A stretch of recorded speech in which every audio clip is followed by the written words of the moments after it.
নিয়ম ভাইয়ের আগমন,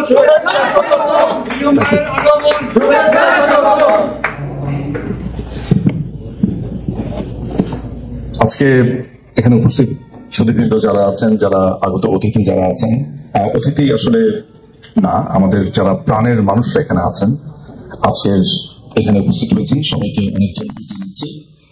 অনেক ভালোবাসা বসেছে। অনেক বড় সৌভাগ্য যে আমার এই স্কুলের বড় ভাই আজকে বরকত ভাই বক্তৃতা দিয়েছেন এবং তার পাশে বসে আমি কথা বলতে পারছি। আমাদের ঢাকা রেসিডেন্সিয়াল মডেল কলেজের একটা ঐতিহ্য আছে, আমাদের পৃথিবীর যে প্রান্তেই যেখানেই আমাদের বড় ভাইদের সাথে ছোট ভাইদের সাথে যাদের সাথে দেখা হোক না কেন, আমাদের এক অকৃত্রিম ভালোবাসা ঝরে পড়ে আমাদের প্রেমিয়ানদের প্রতি। আজকে আমি অসংখ্য রকমের সৌভাগ্যবান। আমি আমার বক্তব্যটা শুরু করতে চাই আমার অসম্ভব রকমের অপছন্দের একটি কবিতা দিয়ে। অপছন্দ বলছে এই কারণে, এটা ভালোবাসার অপছন্দ, অর্থাৎ এই কবিতাটা আমি পড়তে চাই না। এই কবিতাটা যখনই আমি পড়ি তখনই আমার মন খুব খারাপ হয় এবং আমি যখনই এই কবিতার কথা মনে করি বা কবিতাটার দিকে তাকাই, আমার কাছে মনে হয় যে রক্ত ঝরে ঝরে পড়ছে মানুষের বুক থেকে, মুখ থেকে, পুরো দেশ থেকে। কবিতাটি লিখেছেন আমাদের মহান কবি হুমায়ুন আজাদ। যখন আমরা বসি মুখোমুখি, আমাদের 10টি আঙ্গুল হৃৎপিণ্ডের মতো কাঁপতে থাকে, 10টি আঙ্গুলে আমাদের ঠোঁটের গোলাপ ভেজে ওঠে আরক্ত শিশিরে। যখন আমরা আশ্চর্য আঙ্গুলে জ্বলি, যখন আমরাই পরস্পরের স্বাধীন স্বদেশ, তখন ভুলেও কখনো আমাকে তুমি বাংলাদেশের কথা জিজ্ঞেস করো না। আমি তা মুহূর্তে সহ্য করতে পারি না, তার অনেক কারণ রয়েছে। তোমাকে মিলিত করি, কখনো আমাকে তুমি বাংলাদেশের কথা তুলে কষ্ট দিও না। জানতে চেও না তুমি নষ্ট ভ্রষ্ট 56,000 বর্গ মাইলের কথা, তার রাজনীতি, অর্থনীতি, ধর্ম, পাপ, মিথ্যাচার, পালে পালে মনুষ্য মণ্ডলী, জীবনযাপন, হত্যা, ধর্ষণ, মধ্যযুগের দিকে তার অন্ধের মতন যাত্রা সম্পর্কে প্রশ্ন করে আমাকে পীড়ন করো না। আমি তা মুহূর্তেই সহ্য করতে পারি না, তার অনেক কারণ রয়েছে। তার ধান ক্ষেত এখনো সবুজ, নারীরা এখনো রমণীয়, গাভীরা এখনো দুগ্ধবতী, কিন্তু প্রিয়তমা, বাংলাদেশের কথা তুমি কখনো আমার কাছে জানতে চেও না। আমি তা মুহূর্তেই সহ্য করতে পারি না, তার অনেক কারণ রয়েছে। আপনারা এই কবিতাটা শুনে আপনাদের কি ভালো লেগেছে?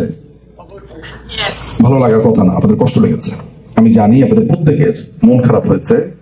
আমার ধারণা অনেকেই আছেন যারা বাংলাদেশের এই দুঃখের কথা যখন আসে তখন আমাদের মাথায় আসে যে আর এই দুঃখের কথা আমাকে বলো না। আমার মনে আছে যে 5ই অগস্টের পর এক ভদ্রলোক, তিনি মৃত্যুশয্যায় তিনি মারা যাচ্ছেন। মৃত্যুর আগে তিনি চিৎকার করে বলছেন জয় বাংলা, এবং তাকে অসম্ভব রকমের নির্যাতন করা হয়েছে। তিনি এই নির্যাতনের মুখে তিনি বলেছেন জয় বাংলা। যেই ছাত্রীকে পরীক্ষা দিতে আসার পর তাকে নির্যাতন করা হয়েছে, তাকে হল থেকে বের করে দেওয়া হয়েছে এবং কুৎসিত উপায়ে তাকে অপমান করা হয়েছে, সেই মেয়েটি বা সেই নারীটি বা সেই প্রাণের নেত্রী, আমি তার নাম মনে নেই, অজানা এক নেত্রী, আমাদের বাংলাদেশ আওয়ামী লীগের একজন নেত্রী, একজন মুজিব সেনা, তিনি সেই নির্যাতনের মুখে যখন তাকে পুলিশের ভ্যানে উঠিয়ে দেওয়া হচ্ছে তখন তিনি বলছেন মুজিব তোমার স্মরণে ভয় করি না মরণে। আমাকে একটা কথা বলেন তো, যেই দলের নেত্রী কিংবা যেই দলের কর্মী, যে দলের তৃণমূলের কর্মী মৃত্যুর ঠিক আগ মুহূর্তে জয় বাংলা বলে, তাদের কি আসলে পরাজিত করা যায়? তারা কি পরাজিত হয়? 5ই অগস্টের পর থেকে প্রতিটা দিন একটা প্রশ্নের মুখোমুখি হয়েছে, আমাদের ভবিষ্যৎ কি, আমাদের কোথায় যাচ্ছে, এবং অনেক কিছু। আমি আপনাদেরকে খুব কাছাকাছি সময়ের একটা ঘটনা বলবো। বাংলাদেশে অবস্থিত এই দেশেরই হাই কমিশন কিছুদিন আগে কোনো একটা আলাপচারিতাতে তারা বলছে, কোন একজনের সাথে বলছে যে অমুক দলের অমুক সে নেতৃত্ব দিতে পারবে না, মাননীয় প্রধানমন্ত্রী শেখ হাসিনাকে অনুশোচনা করতে হবে। এই 4 জনের সমন্বয়ে, 5 জনের সমন্বয়ে একটা রিফাইন্ড আওয়ামী লীগ হতে হবে, অনুভাবে অমুক দলকে আসতে হবে। ছাত্রদের যে দল হয়েছে তারা তো অনেক ভালো, তাদেরকে ক্ষমতায় আনতে হবে, এই ধরনের মতামত আমাদের দেশে বসে দিচ্ছে। একটা দীর্ঘ সময় ধরে এই বাঙালি, বাংলাদেশি কিংবা আমাদের ভূখণ্ডে আমরা প্রায় 200 বছর এই ব্রিটিশরা আমাদের এই দেশকে দখল করে রেখেছে। আমরা যেটাকে বলি নিউ কলোনি যেটাকে বলি আমরা, এখন আমরা দেখতে পাচ্ছি এই ধরনের নতুন কলোনি যে সমুদ্র 13 নদী পার হয়ে বাংলাদেশে অফিস বানিয়ে তারা এখন প্রেসক্রিপশন দিচ্ছে যে বাংলাদেশের প্রধানমন্ত্রী কে হবে, কার অনুশোচনা করতে হবে এবং কার অনুশোচনা করতে হবে না। আমাদের মাননীয় প্রধানমন্ত্রী গত প্রায় 2-3 বছর ধরে ক্রমাগতভাবে একটা কথা বলে আসছেন, আপনারা হয়তো অনেকে সেটা লক্ষ্য করেছেন। সেটা হচ্ছে আমি তাকে ব্যক্তিগতভাবে বলেছি তিনি হুইসেল ব্লো করেছেন। আসলে খেয়াল করে দেখুন এটার তাৎপর্যটা, সেটা হচ্ছে তিনি বলেছেন যে সেন্ট মার্টিন দ্বীপটা ওরা নিয়ে নিতে চায়, মিজোরাম, আসাম এই অঞ্চলটাতে তারা একটা খ্রিস্টান রাষ্ট্র বানাতে চায়, অর্থাৎ একটা নতুন রাষ্ট্র বানাতে চায়। তাদেরকে যদি এই ধরনের বা এই তিনি সাদা চামড়া এই শব্দটা উল্লেখ করেছেন এবং তাদের এই প্রস্তাবে যদি তিনি রাজি হতেন তাহলে তিনি ক্ষমতায় থাকতে পারবেন, এই কথাটি তিনি বলেছেন। এখন পর্যন্ত বেঁচে আছেন এই পৃথিবীতে এমন কোন নেতা কিংবা নেত্রী এক্সেপ্ট শেখ হাসিনা আছে কিনা যিনি সংসদে দাঁড়িয়ে মার্কিন সাম্রাজ্যবাদের বিরুদ্ধে কথা বলতে পারে? আপনারা একটু আমাকে বলুন তো, এখনো পর্যন্ত জীবিত আছেন রাজনীতিবিদদের মধ্যে? মাননীয় প্রধানমন্ত্রীকে নানানভাবে বিভিন্ন দেশ রিকোয়েস্ট করেছে। আমি নিজে কয়েকটা ঘটনার সাক্ষী যে তাকে বলা হচ্ছে বিভিন্ন মাধ্যমে তিনি যাতে মার্কিনীদের বিরুদ্ধে কথা না বলেন, এগুলো তিনি না বলেন। তিনি বলিষ্ঠ কণ্ঠে বিবিসিতে গিয়ে বলেছেন ওরা আমাকে উৎখাত করতে চায়, ওরা সেন্ট মার্টিন নিয়ে নিতে চায়, ওরা বাংলাদেশের একটা অংশ নিয়ে নিতে চায়। অর্থাৎ তার পেছনে একটা ষড়যন্ত্র যে হচ্ছে এটা তিনি বারবার গত 2-3-4 বছর ধরে ক্রমাগতভাবে বলেছেন। আমি একটু শুরু করি, গোড়া থেকে আমি শুরু করি। অনেকেই প্রশ্ন করে যে হুমায়ুন আজাদের আরেকটা কবিতার মতো, সেটা হচ্ছে এমন যে তুমি ফোটাও ফুল বনে বনে গন্ধ ভরপুর, যে তুমি বাংলা সে তুমি কেমন করে দিকে দিকে জন্ম দিচ্ছ পালে পালে শুয়োর কুকুর। আপনাদের মনে হয় না যে 5ই আগস্টের পরে যখন আপনারা এই পালে পালে অসভ্য নর্দমার কীটদের যখন আপনারা দেখতে পাচ্ছেন, যারা বঙ্গবন্ধুর ভাস্কর্য ভাঙছে, যারা 32-এর বুক ছিঁড়ে উল্লাস করছে, লুঙ্গি ডান্স দিচ্ছে, ঢাকা না দিল্লি বলছে, কিন্তু বঙ্গবন্ধুর বাড়ি ভেঙে সে হিন্দি গান শুনছে, যারা নারীদেরকে শ্লীলতাহানি করছে, খুন করছে, এই হুমায়ুন আজাদের কবিতার মতো এই পালে পালে যে শুয়োর কুকুরের জন্ম হয়েছে, এরা এলো থেকে আমরা সেটা বা এটা একটা শোলক সংজ্ঞান করতে চেয়েছি। আমি দেখলাম যে 1970 সালে যখন বাংলাদেশের বা এই অঞ্চলে অখণ্ড পাকিস্তান ছিল, ইস্ট পাকিস্তান, ওয়েস্ট পাকিস্তান, সেই ইলেকশনটা ছিল বাংলাদেশের একটা মুক্তির আন্দোলন। সেই ভোটের একটা রেশিও, খুবই ইন্টারেস্টিং একটা রেশিও, সেখানে দেখা গেল যে বাংলাদেশ আওয়ামী ভোট পেয়েছে 1,29,37,165টা। যারা ভোট দিয়েছেন তাদের মধ্যে অপরপক্ষে এই মাটিতে, বাংলাদেশের মাটিতে, আমি পিপলস পার্টির কথা বাদ দিলাম, ভুট্টোর দলের কথা বাদ দিলাম, বাংলাদেশের হোমগ্রাউন্ড যেসব দলগুলো আছে, মুসলিম লীগ, ফজলুল কাদের চৌধুরী বা অন্যান্য, তারা সব মিলিয়ে ভোট পেয়েছে প্রায় 50 লক্ষের কাছাকাছি। এখন আমি যদি আপনাদেরকে প্রশ্ন করি যে, আমি এভাবে ফ্ল্যাট কমেন্ট করবো না যে 50 লক্ষই রাজাকার, কিন্তু 1970 সালের ইলেকশনটা তো বাংলাদেশের বা এই দেশের মানুষের একটা মুক্তির আন্দোলন ছিল। তাহলে এই 50 লক্ষের কি হলো মুক্তিযুদ্ধের পরে? ধরে নিলাম যে এই 50 লক্ষের মধ্যে যদি 30 লক্ষ মুক্তিযুদ্ধের সময় বিরোধিতা করে থাকে, 20 লক্ষকে যদি আমি ফেলেও দেই, এই 30 লক্ষ গত 54 বছরে বড় হয়েছে, বেড়ে উঠেছে, তারা ইউনিভার্সিটিতে গেছে। হুমায়ুন আজাদ যে প্রশ্ন করেছিলেন, সে তুমি বাংলা, সে তুমি কেমন করে দিকে দিকে জন্ম দিচ্ছ পালে পালে শুয়োর কুকুর, এটা কবিতা। তিনি বেঁচে থাকলে আমি তাকে এই রেশিও দিয়ে উত্তরটা দিতাম যে স্যার, এই হচ্ছে আপনার প্রশ্নের উত্তর। 5ই অগাস্টের পর প্রথম সবার আগে আক্রমণটা হলো কোথায়? 32 নম্বরে। 32 নম্বর একটা ইট এবং বালুর একটা ইমারত আর একটা ইতিহাস, আর সেখানে রয়েছে অনুভূতি, ভালোবাসা। আচ্ছা, 32 নম্বরটা কি শুধু বাংলাদেশ আওয়ামী লীগের? কিন্তু আমাদেরকে এমন ভাবে বোঝানো হলো, এমন ভাবে চোখে আঙুল দিয়ে বোঝানো হলো যে 32 নম্বরটা আসলেই শুধু আমাদের। আমাদেরকে যে বছরের পর বছর প্রশ্ন করা হতো যে আমরা নাকি চেতনা বিক্রি করি, মুক্তিযুদ্ধকে বিক্রি করি, আমরা চেতনা বেজে খাই, আমরা চেতনা বাজ, আমাদেরকে বলা হতো না? আমি নিশ্চিত এখানে যারা বসে আছেন তাদেরকে বিভিন্ন জায়গাতে আরে সরাসরি পরোক্ষ প্রত্যক্ষ ভাবে এটা আপনাদেরকে শুনতে হয়েছে যে আমরা মুক্তিযুদ্ধের চেতনা ব্যবসা করি। আজ হতে বুকে হাত দিয়ে সবাই বলবেন মুক্তিযুদ্ধটা আমার বাপের। আসলে যখন আপনাকে বলা হচ্ছে দেশটা কি তোর বাপের, এইভাবে থামিয়ে দিবেন, স্টপ, এই দেশটা আমার বাপের। আসলে এই দেশ আমার বাপের, মুক্তিযুদ্ধ আমার বাপের। আমার বাবা চাচারা যুদ্ধ করে এই দেশকে স্বাধীন করেছে। কারণ 5ই অগাস্টের পরে যখন 32 ভাঙছে তখন আপনি এগিয়ে আসেননি, আপনি ভেবেছেন 32 আওয়ামী লীগের। যখন আরেকটু এগিয়ে গিয়ে 4 নেতার ভাস্কর্য ভাঙলো, আপনি ভেবেছেন ওইটাও তো আওয়ামী লীগের।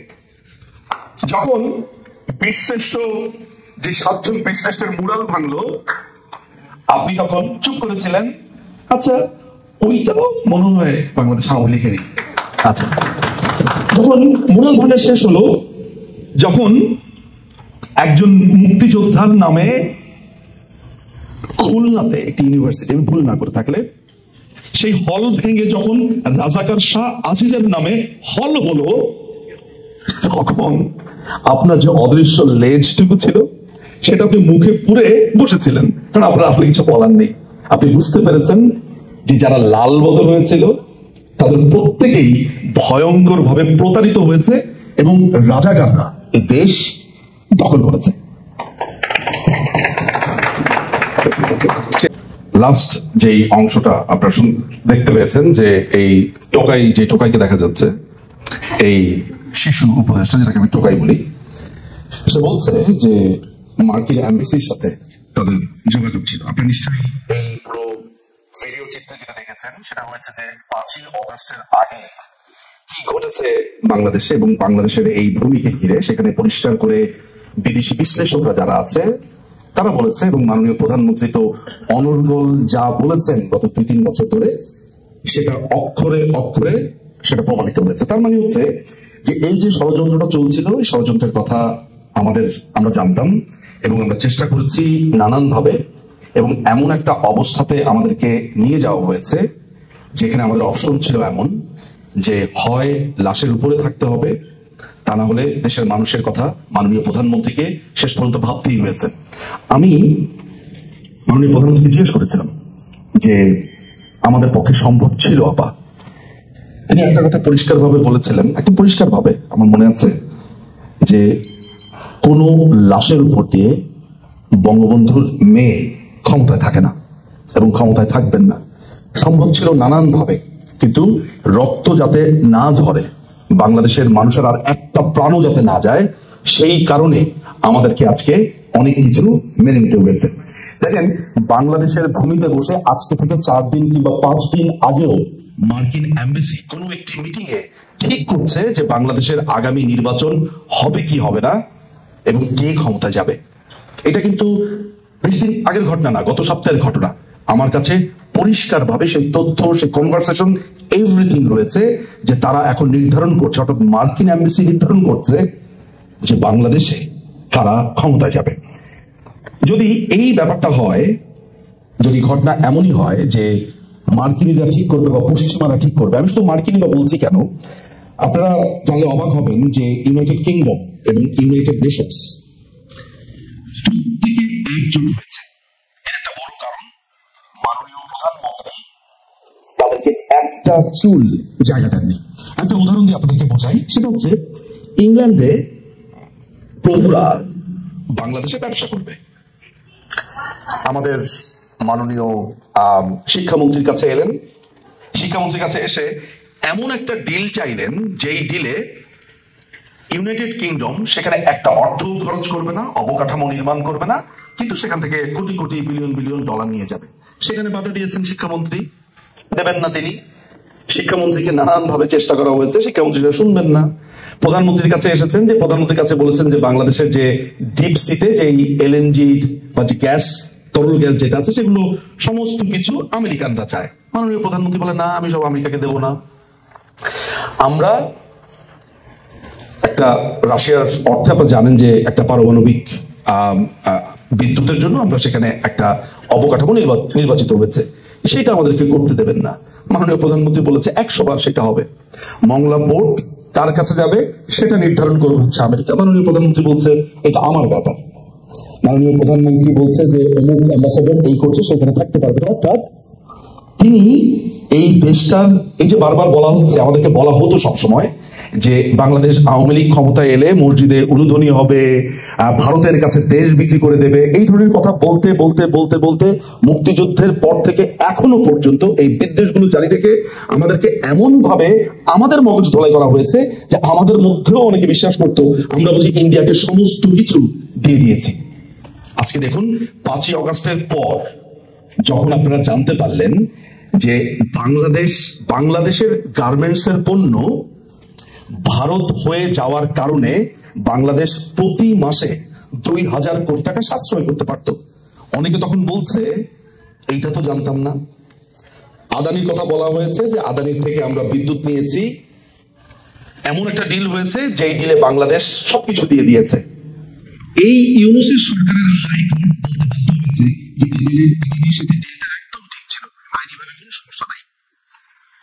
এখন আসিফ নজরুল আপনারা জানেন বারবার বলেছে এই 5 তারিখের আগে, কিভাবে উত্তেজিত করেছে, কিভাবে এজিটেট করেছে যে 26 লক্ষ ভারতীয় চাকরিজীবী বাংলাদেশে আছে। এখন যখন তাকে প্রশ্ন করা হচ্ছে, সে বলছে আমি তো পত্রিকার নিউজ দেখে বলেছি, অনুমান করে বলেছি। দিনের পর দিন আমি নিশ্চিত এই হিউস্টনে অসংখ্য মানুষ আছে যাদেরকে হয়তোবা আপনারা প্রগতিশীল বলে জানতেন, ভাবতেন যে তারা মনে মুক্তিযুদ্ধের পক্ষে শক্তি, প্রগতির পক্ষে শক্তি বা মুক্তমনা, কিন্তু কোন একটা খুব সকালে আপনারা তাদেরকে আবিষ্কার করলেন তারা গায়ে লাল রঙের চাদর দিয়ে বসে আছে। আমি নিশ্চিত আপনারা অসংখ্য মানুষ আপনাদের ভেতরে রয়েছে। এগুলো আমাদের জন্য একদিকে আমি বলবো ব্যর্থতা এই কারণে যে আমরা আমাদের পাশে থাকা এই মানুষগুলোকে যেমন চিনতে পারিনি যে আমার কিংবা আপনার পাশে একটা ইনভিজিবল একটা কান্ট্রি হয়েছিল। আমরা যখন পয়লা বৈশাখ উদযাপন করেছি 2023 সালেও, আমরা ভেবেছি যে আমরা পয়লা বৈশাখ উদযাপন করছি, যদিও গত কয়েক বছর ধরে বা গত 5-6 বছর ধরে ক্রমাগত ভাবে পয়লা বৈশাখ উদযাপনের বিরুদ্ধে নানান রকমের মৌলবাদী চক্র বাধা দিয়েছে, কিন্তু আমরা কি কখনো বুঝতে পেরেছি যে আমাদেরই ঘরে খুবই নীরবে নিঃশ্বাস ফেলেছে হিজবুত তাহরির? আমরা কি কখনো দেখতে পেয়েছি যে আমাদেরই বন্ধু, যাকে আমরা বন্ধু মনে করেছিলাম, সে আসলে একটা শিবির, আসলে একটা জামাত এবং রাজাকার? আমরা চিনতে পারিনি। ফলে ব্যর্থতাটা শুধু রাজনৈতিক দলের দিকে আমরা বারবার ঠেলবার যে প্রয়াস দেখি বা চেষ্টা করি, আমার কাছে মনে হয় আমরাও সাধারণ নাগরিক হিসেবে এই ব্যর্থতা আমাদেরও ঘাড়ে অনেকটুকু বর্তায়। যাই হোক, আমি এই ব্যর্থতা বা এই আমাদের যা হয়েছে সেই জায়গাটাকে ছাপিয়ে আমি যেই শুরুটা এই সরকার করেছে, সবারই একটা প্রশ্ন যে আমাদের ভবিষ্যৎটা কি, বাংলাদেশ কোন পথে যাচ্ছে? আমি এটা এটা এটা বলাটা খুব জরুরি আমার কাছে মনে হয় যে এই যে গোপালগঞ্জে যেই রক্তাক্ত অধ্যায় গত 3-4 দিন ধরে হয়েছে, আপনাদেরকে একটা তথ্য আমার মনে হয় এখন দেওয়া দরকার। সেটা হচ্ছে যে আজকে আন্তর্জাতিক অপরাধ আদালতে দুটো অভিযোগ দায়ের করা হয়েছে। একটি অভিযোগ এবং এবং এটা আরো একটি আপনাদের জন্য অসম্ভব গর্বের একটা সংবাদ, সেটা হচ্ছে যে গোপালগঞ্জের এই যে গণহত্যা হয়েছে, এই গণহত্যার প্রথম অভিযোগ করেছেন একজন হিউস্টনবাসী। তিনি আমাদের অপু ভাই, তিনি অভিযোগ আজকে দায়ের করেছেন এবং সেটা আমরা আন্তর্জাতিক অপরাধ আদালতে সেটা সাবমিট করেছি আমাদের সমস্ত ডকুমেন্ট দিয়ে, রোম স্ট্যাটিউটের যে আর্টিকেল 15 আছে সেটি, এবং একই সাথে 5ই অগাস্ট থেকে 8ই অগাস্ট যেই গণহত্যা হয়েছে, মানবতা বিরোধী অপরাধ হয়েছে, এবং এই টোকাই সরকার বলেছে যে এগুলোর বিচার করবেন এবং ইমিউনিটি দিয়েছে। আপনারা জানেন যে ইনডেমনিটি জারি করা হয়েছে, সেটার ব্যাপারেও আজকে আমরা একটা অভিযোগ দায়ের করেছি এবং আমাদের অভিযোগ দায়ের করেছেন আমাদের নাহিদা আপা, তিনি কমপ্লেন্ট হয়ে সেই অভিযোগ দায়ের করেছেন। ফলে হিউস্টন থেকে অর্থাৎ আমেরিকার এই অঞ্চল থেকে দুটো অভিযোগ দায়ের করা হয়েছে। অনেকে জিজ্ঞেস করতে পারেন যে এই অভিযোগগুলোর ইফেক্ট কি হতে পারে, এই অভিযোগগুলোর ফার্দার কি হতে পারে। ছোট করে একটু বলি, সেটা হচ্ছে যে দেখুন, আন্তর্জাতিক অপরাধ আদালত যেভাবে কাজ করে সেটা হচ্ছে যে একটা ডোমেস্টিক আদালতের কাজ করে অনেকটা কমপ্লিমেন্টারি, অর্থাৎ কোনো একটি দেশ যদি বিচার করতে না চায় এই ধরনের গ্রেভ ভায়োলেশনের, তখন আন্তর্জাতিক আদালতের দায়িত্ব হচ্ছে এগুলোর তদন্ত করা, তাদের যে মিটিং গুলো হয়, তাদের যে সাপ্তাহিক মাসিক যে মিটিং গুলো হয়, তারা সিদ্ধান্ত নেয় এই ঘটনাগুলো আসলেই হচ্ছে কিনা দেখার, এবং আনুষঙ্গিক নানান ধরনের বিষয়। আনফরচুনেটলি ইউনাইটেড নেশনস যেইভাবে নোংরা ভাবে এবং যেভাবে একপাক্ষিক ভাবে আচরণ করেছে, এই মামলাগুলো, যদিও এই মামলাগুলোর ভবিষ্যৎ নিয়ে নানান ধরনের প্রশ্ন উঠতে পারে, কিন্তু আপনারা এইটা জেনে রাখেন যে বাংলাদেশের দুজন নাগরিক, এর আগে দুটো অভিযোগ দায়ের করা হয়েছে এবং এই সবগুলোরই, এই 4টা যে অভিযোগ হয়েছে, কানাডা থেকে একটা হয়েছে, ইংল্যান্ড থেকে হয়েছে, ইংল্যান্ড থেকে সিলেটের মাননীয় মেয়র জনাব আনোয়ারুজ্জামান চৌধুরী, টরন্টো থেকে করেছেন হাসান ভাই, এখান থেকে তো আপনারা শুনলেন দুজন করেছে। এই 4টি অভিযোগই লয়ার আমি ছিলাম, এবং এই জায়গাতে আপনাদেরকে একটা কথা বলা যেতে পারে যে এই গণহত্যার ব্যাপারে আমরা আন্তর্জাতিক আদালতে গেছি। ভবিষ্যতে যখন আপনাকে বলবে যে নিরপেক্ষ বিচার তো হয়নি, আন্তর্জাতিক হয় নাই, স্বচ্ছ হয় না, আপনার মনে পড়ে 3টা শব্দ? যখন রাজাকারদের বিচার হয়েছিল তখন আন্তর্জাতিক, স্বচ্ছ, এগুলোর কথা বলেছিল। ফলে এই মামলাগুলোর গুরুত্ব অপরিসীম, আমরা আমাদের দায়িত্ব পালন করেছি। দেখেন, এই অন্তর্বর্তীকালীন সরকার বলে যে সরকারের কথা আপনারা শোনেন বা যারা আছে, সেখানেও কি ভয়ঙ্কর রকমের জালিয়াতি হয়েছে। জালিয়াতিটা কেমন সেটা হচ্ছে, এটা আপনাদের আগে জেনে রাখা প্রয়োজন যে এই মুহূর্তে যারা সরকার বলে নিজেদেরকে দাবি করছে, বাংলাদেশের ফ্ল্যাগ বিয়ার করছে, আইনগতভাবে, আমি আবার বলছি, আইনগত অর্থাৎ আমাদের যে সংবিধান রয়েছে সেই সংবিধান অনুযায়ী এই সরকারের কোনো ধরনের অস্তিত্ব নাই। না, এটা আইনি কথা। বাংলাদেশের সংবিধান ঘেঁটে আপনি অন্তর্বর্তীকালীন সরকার নামে কোনো প্রভিশন পাবেন না। তাহলে আপনি আমাকে প্রশ্ন করতে পারেন, তাহলে এই সরকার হলো কি করে বা কিভাবে হচ্ছে? কমপ্লিটলি গায়ের জোরে হয়েছে। তারা বলছে যে আমাদের একটা প্রভিশন আছে, এটা আপনাদেরকে জেনে রাখা ভালো। তারা যেটা বলেছে সেখানে কিভাবে জালিয়াতি করেছে সেটা হচ্ছে, আমাদের সংবিধানে 106 অনুচ্ছেদ বলে একটা অনুচ্ছেদ রয়েছে। যখন এমন ধরনের একটা সিচুয়েশন হয়, যেই সিচুয়েশনে কোনো ধরনের উত্তর পাওয়া যায় না যে আমরা এখন কি করব, আমাদের এখন কি, যেমন ধরা যায় যে প্রধানমন্ত্রী মারা যেতে পারেন, তারপরে এমন কোনো ঘটনা হতে পারে যে যেখানে রাষ্ট্র পরিচালনা করা যাচ্ছে না, তখন বাংলাদেশের যে সুপ্রিম কোর্টের অ্যাপিলেট ডিভিশন আছে, সেখানে একটা ফুল হিয়ারিং হতে পারে। রাষ্ট্রপতি জানতে চাইবে যে এখন আমরা কি করব, তখন অ্যাপিলেট ডিভিশন একটা মতামত দেবে, সেই মতামতের ভিত্তিতে একটা ঘটনা ঘটতে পারে। এই টোকাই সরকার বলছে যে তারা রাষ্ট্রপতির রেফারেন্স নিয়ে এই অন্তর্বর্তীকালীন সরকার গঠন করেছে, কিন্তু হাতে হাড়ি ভেঙে দিয়েছে সেনাবাহিনী একটা লিস্ট প্রকাশ করেছে, যেখানে বলা হচ্ছে যে আমাদের যে অ্যাপিলেট ডিভিশনের বিচারপতি ওবায়দুল হাসান শাহিন এবং রহিম সাহেব ছিলেন, তারা দুজনেই ক্যান্টনমেন্টে ছিলেন। যদি প্রধান বিচারপতি ক্যান্টনমেন্টে থাকেন তাহলে তিনি মতামতটা দিলেন কিভাবে? রাষ্ট্রপতি বলছেন আমি তো জানি না কি হয়েছে। তিনি ভাবলে সিং ভাবে ফেল ফেল করে তাকিয়ে আছেন, তিনি বলেন কিছুই জানি না। পরবর্তীতে জানা গেল যে আমাদের মোহাম্মদ নজরুল ইসলাম ওরফে আসিফ নজরুল, তিনি একাধারে রাষ্ট্রপতি, তিনি একাধারে প্রধান বিচারপতি, তিনি একাধারে সংবিধান, এবং তিনি একাধারে মিস শিলার হাজবেন্ড। তিনি একাধারে স্বামী, সন্তান, রাষ্ট্রপতি, বিচারপতি, সবকিছু তিনি। একদিন আমাদের সময় আসবে, এই যে 6টা 7টা ভূমিকাতে যারা আজকে অভিনয় করছে, যারা এই কাণ্ডগুলো করছে, তাদের একদিন এই বাংলাদেশের মাটিতে বিচার হবে।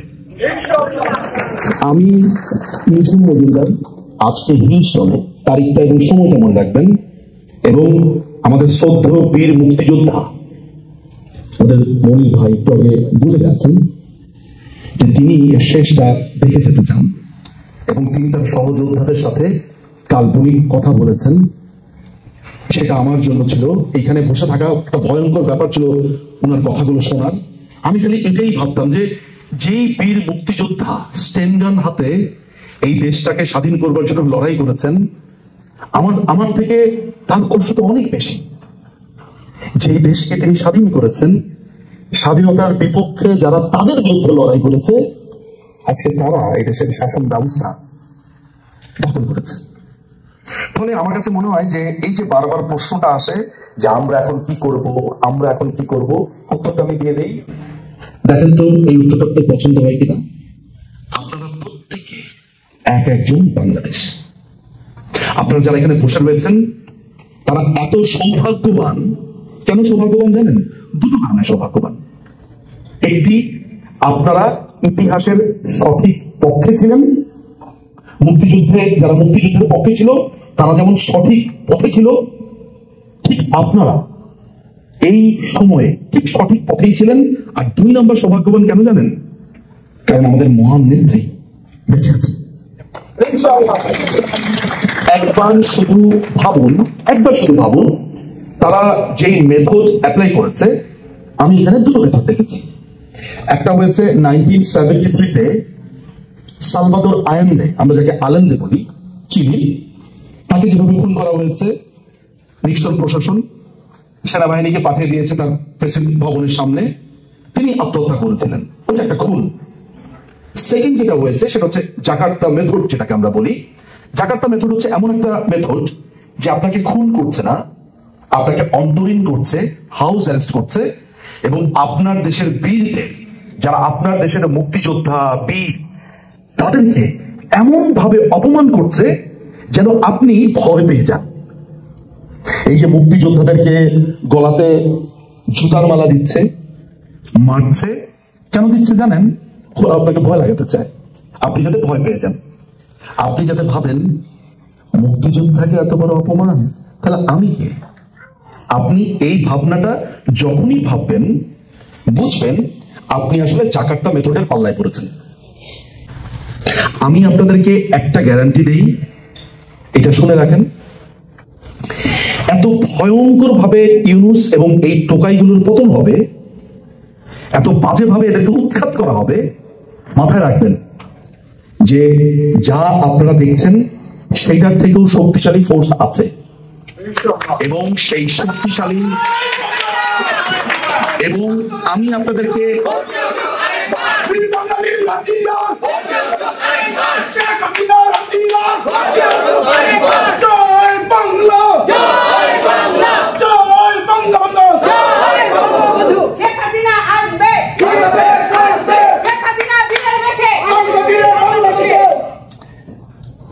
আমাদের জীবনে এই ঘটনাটাই ঘটবে। মাননীয় প্রধানমন্ত্রী বীরের বেশে আসবে। আমি আপনাদের যদি একবারের জন্য মনে হয়, সেটা আমি আপনাদেরকে এখানে সান্ত্বনা দেওয়ার জন্য বলছি, তাহলে এইটাও আপনাদের ভুল ভাবনা। আমি জেনে বুঝে, আমি শুধু আপনাদেরকে এক্স্যাক্টলি সময়টা বলতে পারছি না, কিন্তু যা হচ্ছে আমরা খুব কাছে। শুধু একটা সুযোগের জন্য আমরা অপেক্ষা করছি। আমরা প্রস্তুত। এবং যারা প্রস্তুত থাকার তারা প্রস্তুত আছে।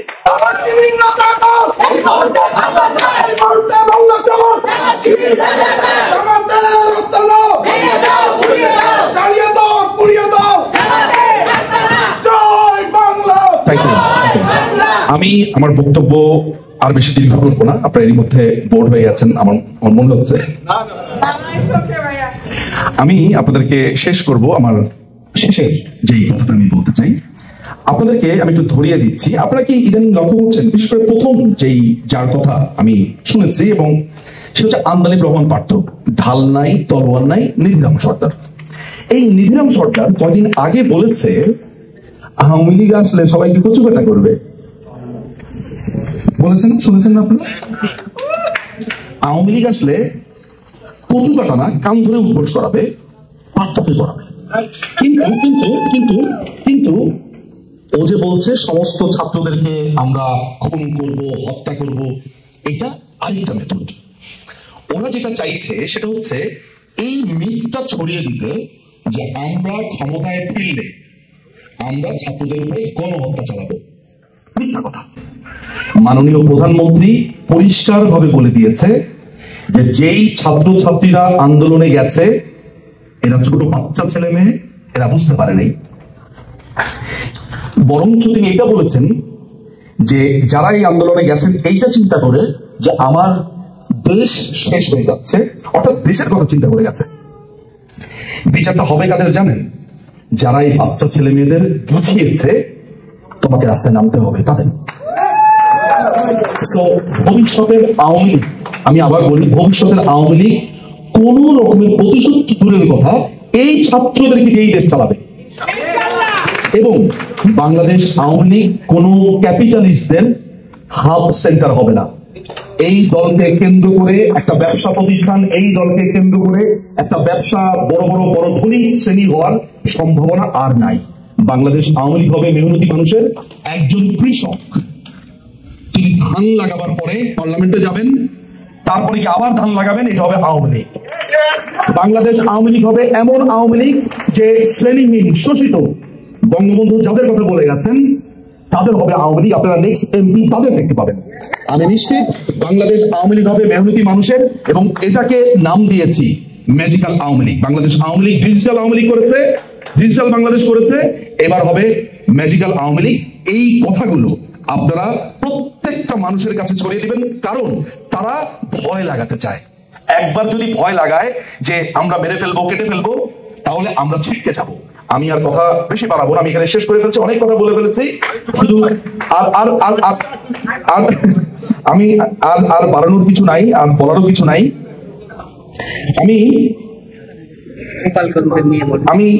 আমি যাওয়ার আগে একটা কথা বলি, সেটা হচ্ছে যে আপনারা জানেন যে গোপালগঞ্জে যে ভয়ঙ্কর রকমের গণহত্যা হয়ে গেছে। আপনারা এখানে যারা আছেন আপনারা চাইলে যেটা করতে পারেন, এখানকার মানুষদের যে কাজগুলো, সেটা হচ্ছে যে আপনারা এই মানুষগুলোর পাশে দাঁড়াতে পারেন, আর্থিকভাবে দাঁড়াতে পারেন। পাশাপাশি আপনারা এখানে কমিউনিটি যারা লিডাররা আছেন তারা একত্রিত হয়ে একটা স্পেশাল ফান্ড গঠন করতে পারেন। নাম্বার ওয়ান, কেউ যদি ব্যক্তিগতভাবে লয়ারের ব্যাপারে হেল্প করতে চায় সেটা করতে পারেন। একই সাথে আজকে যেই অভিযোগ দায়ের করেছেন নাহিরা আপা এবং অপু ভাই, আপনারা কিন্তু প্রত্যেকে এমন একটা অভিযোগ দায়ের করতে পারেন। আমি শুধু একটা ইমেল থেকে দূরে আছি, একটা ফোন কল থেকে দূরে আছি, এই কাজটা আমি করে দেবো আপনাদের জন্য। শুধু আমাকে বলবেন যে আপনারা অভিযোগ দায়ের করতে চান। চিন্তা করুন তো, এখানে যতগুলো মানুষ বসে আছে ঠিক ততগুলো অভিযোগ আন্তর্জাতিক আদালতে গেছে, অবস্থাটা কি হবে একবার ভেবে দেখুন। সো আমরা এটা করতে পারি। এখানে যারা আছেন সবাই ইংরেজিতে দক্ষ, আপনারা চাইলে পৃথিবীর বিভিন্ন সংস্থাকে চিঠি লিখতে পারেন। আপনারা যদি মনে করেন যে কোন স্ট্রাকচারে লিখবো, কিভাবে লিখতে হবে, আসবে। আমার ইমেল অ্যাড্রেস, আমার ফোন নাম্বার সব নাইরা আপনার কাছে আছে, এখানে আরো অনেকের কাছে আছে, আপনার ইজিলি অ্যাক্সেস করতে পারবেন। আমি এটা বক্তব্য শেষ করছি। আমি আবারও বলছি, আগামীর বাংলাদেশ হবে ম্যাজিক্যাল আওয়ামী লীগ। আগামীর বাংলাদেশ হবে, মাথা রাখবেন, লিটারেলি শোষিতের আওয়ামী লীগ। শ্রেণীহীন যারা আছে তাদের আওয়ামী লীগ। বাংলাদেশ আওয়ামী লীগ বরাবরই এই মেহনতি মানুষের ছিল। এই যে আমার বাবা, আমি একটু বলা প্রয়োজন, আমার বাবা 1967 সালে বাংলাদেশ আওয়ামী লীগের সদস্য পদ নিয়েছেন। অসংখ্য ঘটনা বাবার জীবনে এসেছে, বন্যাতে ভেসে গেছে ঘরবাড়ি, বইপত্র, কত কিছু, কত ঝড় গেছে তার উপর দিয়ে। 75-এর 15ই আগস্টের পর বাবার নামে 2টো মামলা হয়েছে। আমি বাবার থেকে একটু এগিয়ে আছি, আমার নামে 18টা মামলা হয়েছে। এই জায়গাতে বাবাকে আমি পদচ্যুত করতে পেরেছি। তো আমার বাবা জীবনে সবকিছু হারিয়েছে, হারায়নি 2টো জিনিস। এক, আমার বাবাকে আমার দাদা যে চিঠি লিখেছিলেন আর বাংলাদেশ আওয়ামী লীগের যে সদস্য পদটা 10 পয়সা চাঁদা দিয়ে পূর্ব পাকিস্তান আওয়ামী লীগের সদস্য হয়েছেন, এইটা তিনি তার পকেটে এই 57 বছর ধরে তিনি সেটা রেখে দিয়েছেন। কেন জানেন? এর উত্তরটা আমি দেই আপনাদেরকে, কারণ বাংলাদেশ আওয়ামী লীগ একটা অনুভূতি নাম। বাংলাদেশ আওয়ামী লীগের এই যে আমার বাবা কিন্তু নাটকের ডায়লগ দেননি, আমার বাবা বলেছে এইটা ছাড়া আমার আর কি আছে। আমি সেই সদস্যদের কার্ড এবার লন্ডনে নিয়ে গেছি, এটা আমার কাছে রাখবো। ওইটা আমি দেখি আর আমার কাছে মনে হয় এটা আমারও সম্পদ, আমাদের পুরো পরিবারের একটাই সম্পদ। বাংলাদেশ আওয়ামী লীগের 10 পয়সা চাঁদা দেওয়া 1967 সালের রসিদটা।